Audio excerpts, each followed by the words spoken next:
journal avec STM Transport Voyageurs, une nouvelle façon de voyager.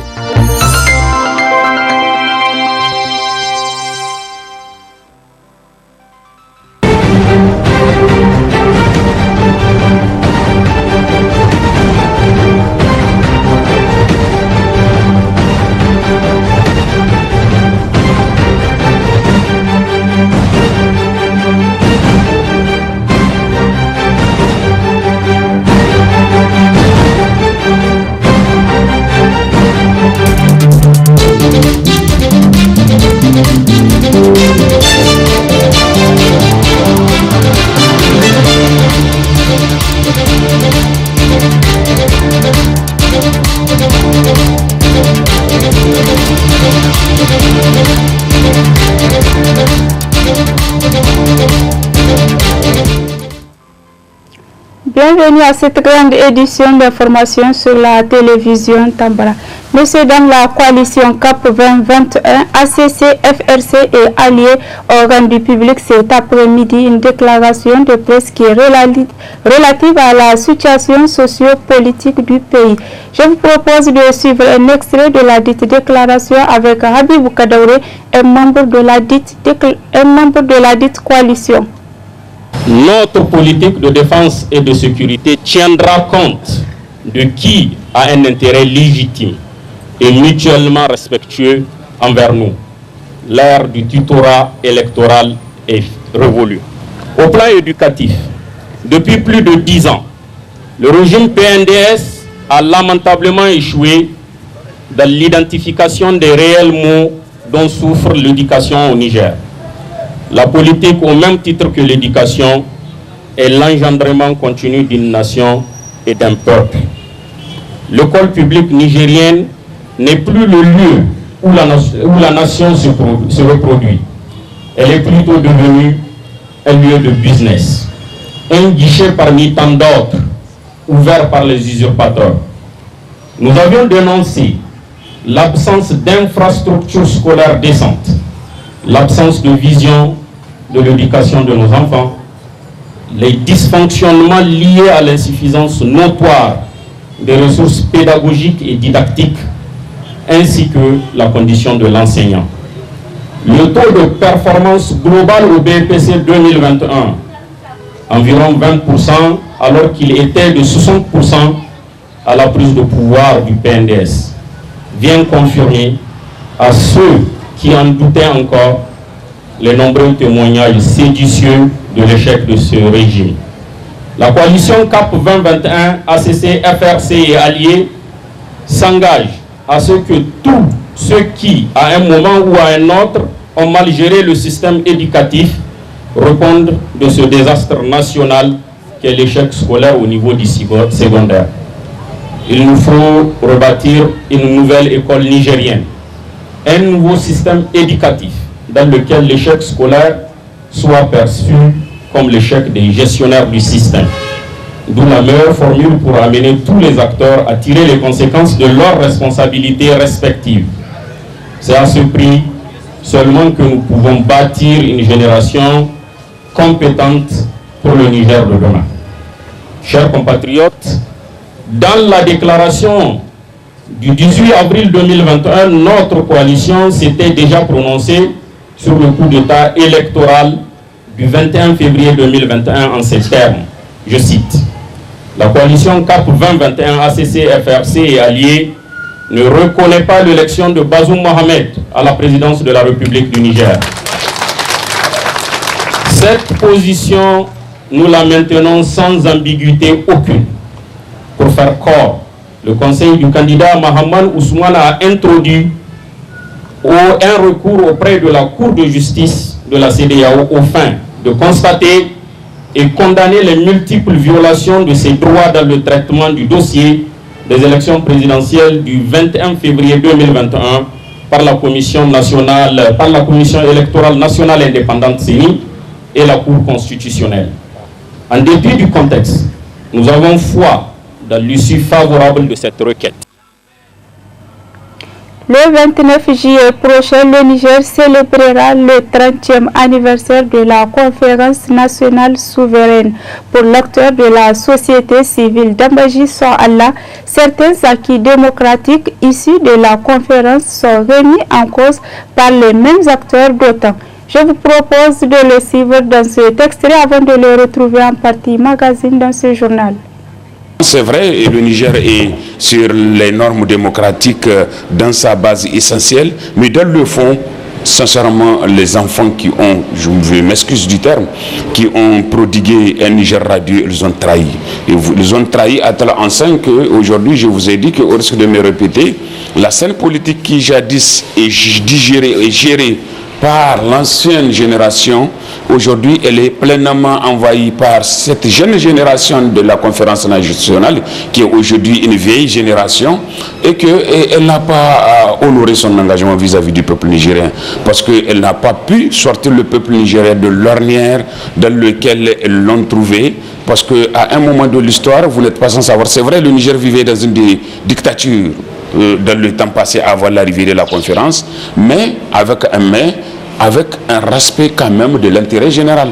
Mais malheureusement, le moment où le Niger a eu la chance d'avoir un processus démocratique dans la gestion de son système de régime, au lieu de profiter et renforcer le petit acquis qu'il a eu du respect de l'intérêt général, ils ont créé les conditions à ce que l'intérêt général soit largué au second plan et ils ont développé leur intérêt mesquin.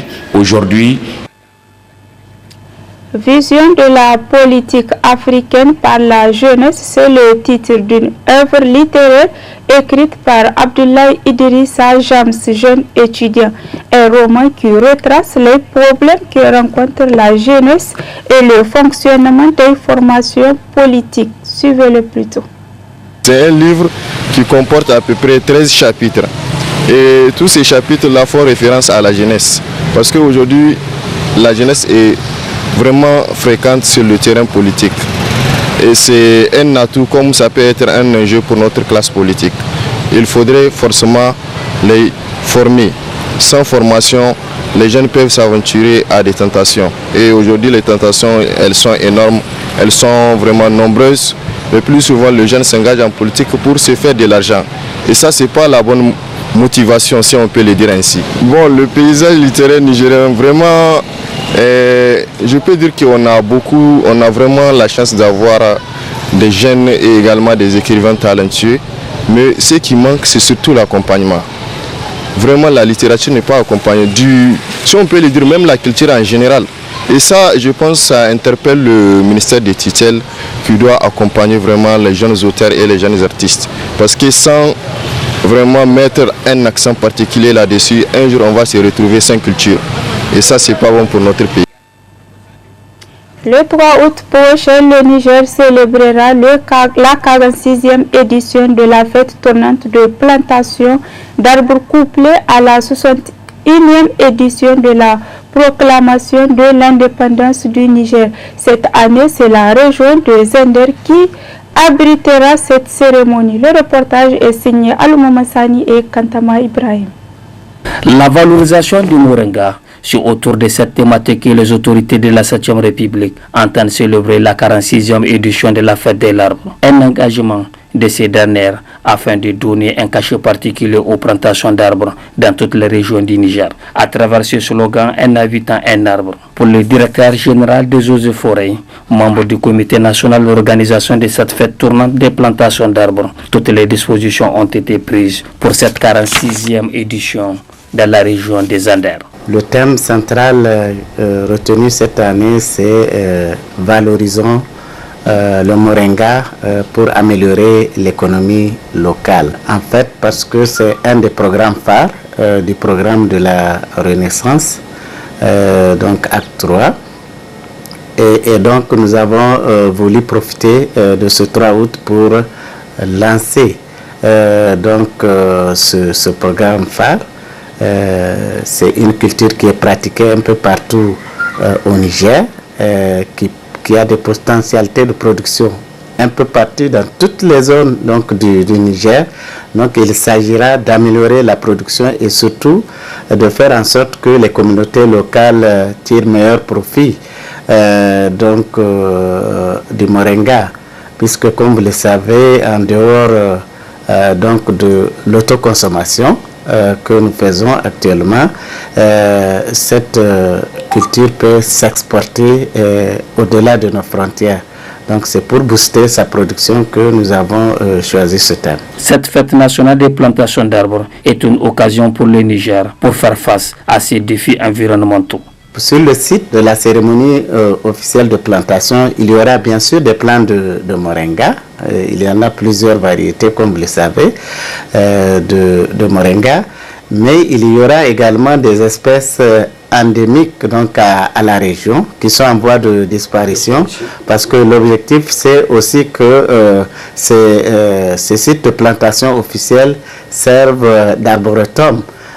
Pour que les générations futures essaient de voir en tout cas les espèces qui ont existé localement et qui sont en disparition, aussi bien des plantes médicinales, des plantes alimentaires, des plantes à valeur économique également, qui seront plantées sur le site officiel donc, de plantation d'arbres. L'autre spécificité, c'est que nous allons aussi dans un camp militaire, donc le camp de la garde nationale du Niger, pour montrer combien la communauté est solidaire donc des FDS dans leur combat qu'ils sont en train de mener contre donc les groupes terroristes. Le Niger fera sans nul doute face à ces défis du moment à travers la campagne de reboisement. Enfin, un accent sera mis sur le moringa et bien d'autres espaces et plans, surtout avec la disponibilité des pépinières au niveau des sites respectifs. Parlant de l'entrepreneuriat des femmes de cette édition, pour parler de Mamata Amadou Jibo, qui est une jeune femme entrepreneure nigérienne basée à Niamey. Sa passion, fabriquer des produits cosmétiques. Selon Mamata, c'est après des problèmes dermatologiques que l'idée lui est venue de ce business de produits bio. Elle était au micro du studio Kalangu. J'avais eu des problèmes dermatologiques, des problèmes d'acné. Et à chaque fois, j'étais dans les boutiques, j'étais chez les dermatologues, mais je ne trouvais pas de solution.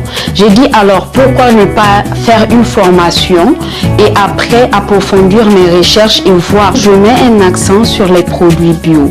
Et quand on dit bio, la plupart des huiles ne sont pas fabriquées ici. Je fabrique beaucoup de choses, je fabrique des laits corporels, des savons, des gommages, des pommades pour la pousse croissante des cheveux. Le Dilka, c'est un gommage aussi spécial qu'on fait pour les mariés, entourés ou même celles qui ne sont pas mariées.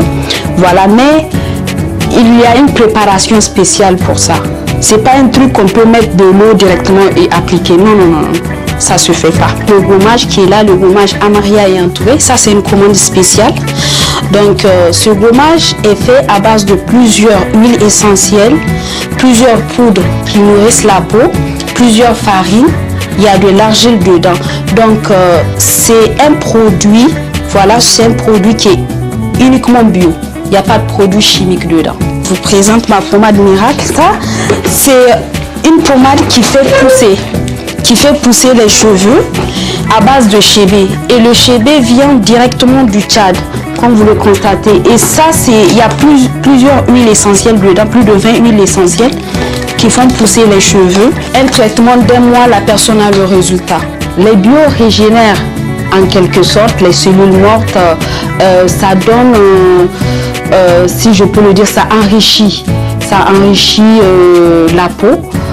Ça permet à ce que la peau ne puisse pas vieillir rapidement. Je fais les mélanges moi-même. C'est une passion, donc ça me plaît de toucher, de faire en quelque sorte, de fabriquer en quelque sorte mes propres produits avec mes mains. Là, je peux sentir, si je peux le dire, la qualité de mes produits. Quand je crée quelque chose, je ne commercialise pas ça d'abord. Je le teste sur moi. Et c'est en fonction de cela que je peux voir le côté positif ou négatif. Vous voyez? Parce que il ne faut pas essayer de commercialiser quelque chose et avoir des problèmes après. Les produits bio aussi, comme on le dit, ils ont leur côté aussi négatif. Donc il faut savoir faire le dosage et savoir associer les huiles aussi. C'est essentiel, c'est primordial.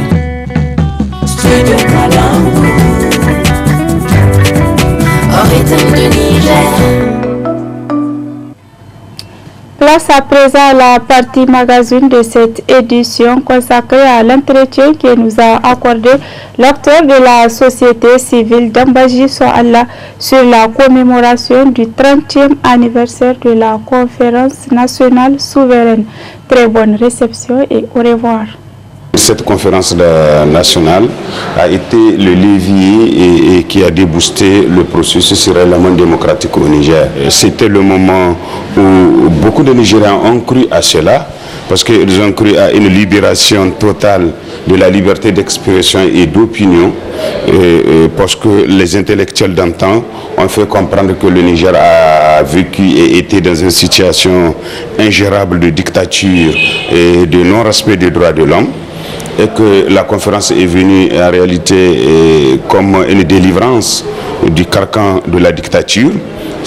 Franchement, ça a déclenché un espoir terrible démocratique de l'esprit des Nigériens, et que cette conférence qui a duré 90 jours, en tout cas, elle a accouché le processus démocratique au Niger et a installé la démocratie dans notre cité dans sa plénitude. Vraiment, c'est obligé qu'on fête cet anniversaire, parce que ça fait partie du système qui dirige l'État nigérien dans le cadre démocratique au Niger. Mais ce qu'il faut savoir aussi, que les acteurs d'antan, ils ont fait le travail et qu'ils ont eu l'assentiment de l'ensemble des Nigériens dans un avenir radieux qu'ils ont promis aux Nigériens, mais ils ont déçu. Ils ont déçu les Nigériens parce que quand vous prenez l'essentiel des leaders politiques aujourd'hui qui sont en train d'animer la scène politique nigérienne, ils sont essentiellement issus de cette conférence nationale. Tel que le rêve qu'ils ont eu à prodiguer à la population nigérienne, qu'ils vont bâtir un Niger démocratique où il fera bon vivre, où le respect des lois et règlements, la bonne gouvernance et tout ce qui s'ensuit, le respect mutuel et la fraternité entre les Nigériens et la culture de l'intégrité ou de l'intégrité morale et aussi la culture en réalité du patriotisme sera de mise, mais ils ont déçu. Ils ont déçu à tel enseigne qu'aujourd'hui, vous n'êtes pas sans savoir que le Niger est en train de prendre un coup, ne serait-ce que sur le plan démocratique, parce que les mêmes leaders aujourd'hui, ils ont pu prévaloir, ils font prévaloir leur ego au détriment de l'intérêt général, et qu'ils considèrent que l'intérêt général doit emboîter le pas à leur ego. Or, le principe sur lequel les Nigériens ont adhéré à ce processus, c'est le contraire. Le Niger d'abord, l'esprit démocratique d'abord, l'intérêt général ensuite, vos intérêts particuliers. Ils ont renversé la tendance à tel enseigne que, sincèrement, c'est vrai, et le Niger est sur les normes démocratiques dans sa base essentielle, mais dans le fond, sincèrement, les enfants qui ont, je m'excuse du terme, qui ont prodigué un Niger radieux, ils ont trahi. Ils ont trahi à tel enseigne qu'aujourd'hui, je vous ai dit qu'au risque de me répéter, la scène politique qui jadis est digérée et gérée par l'ancienne génération, aujourd'hui elle est pleinement envahie par cette jeune génération de la conférence nationale, qui est aujourd'hui une vieille génération, et qu'elle n'a pas honoré son engagement vis-à-vis du peuple nigérien, parce qu'elle n'a pas pu sortir le peuple nigérien de l'ornière dans lequel elles l'ont trouvé, parce qu'à un moment de l'histoire, vous n'êtes pas sans savoir, c'est vrai, le Niger vivait dans une dictature dans le temps passé avant l'arrivée de la conférence, mais avec un respect quand même de l'intérêt général. Mais malheureusement, le moment où le Niger a eu la chance d'avoir un processus démocratique dans la gestion de son système de régime, au lieu de profiter et renforcer le petit acquis qu'il a eu du respect de l'intérêt général, ils ont créé les conditions à ce que l'intérêt général soit largué au second plan et ils ont développé leur intérêt mesquin. Aujourd'hui, chaque camp que vous prenez, qu'il soit politique ou autre organisation qui soit là, malheureusement, c'est la triste réalité. Les gens ont toujours prévalu leur intérêt particulier afin de songer à l'intérêt général. Je m'explique. Aujourd'hui, quand vous prenez le cas d'espèce même de la classe politique elle a moins d'égards vis-à-vis de l'intérêt général que vis-à-vis de ses intérêts et particuliers et partisans. Aujourd'hui, vous prenez même le système de diriger de notre pays, vous allez voir que les gens ont assistent à des partages. Au lieu d'assister certes à des partages politiques basés sur les mérites et les compétences, ils se sont basés sur, quel que soit celui qui sera là, dans tous les cas, ils ont créé un scénario en tel enceinte que vous ne pouvez pas accéder à vous seul en tant que parti politique au pouvoir, il vous faut un lobby.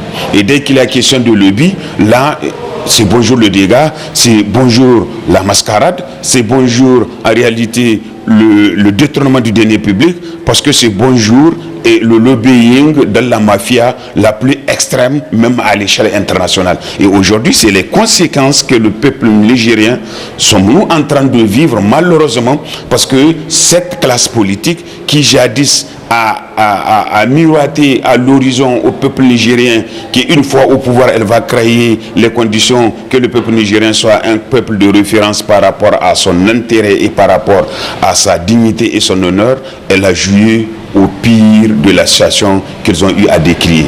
Mieux quand vous quittez même la scène de la classe politique, même vous partez dans les organisations et les structures organisées, que vous prenez la société civile, que vous prenez même les médias, chacun les ONG, tous ceux qui s'en suivent, regardez, les gens sont prêts même à brader leur pays pour prendre les superstiches de ce qu'ils vont récolter et exposer leur pays. Et c'est malheureux, c'est malhonnête. Je pense bien que ça doit servir de leçon. Les années qu'on a eu, les 30 ans qu'on a eu, on ne peut pas dire qu'on n'a rien eu, parce que quand même l'essentiel est là, c'est l'élan de l'esprit démocratique, mais qui n'est pas respecté dans le fond et dans la forme.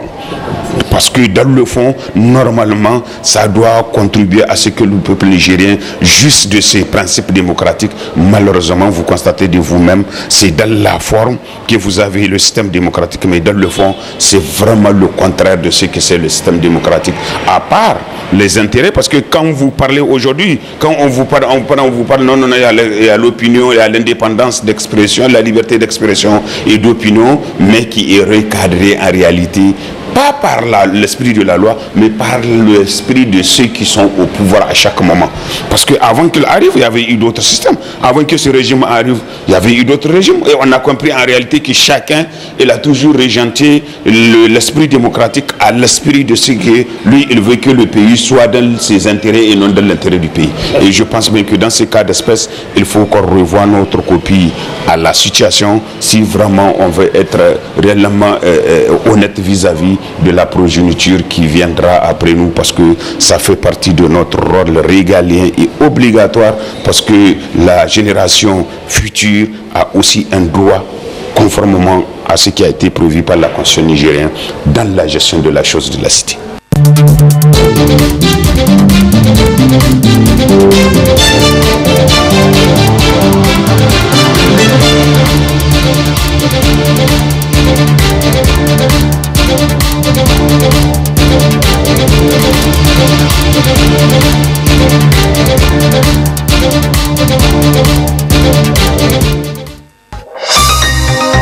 Ce journal vous a été présenté par STM Transport Voyageurs. Une nouvelle façon de voyager.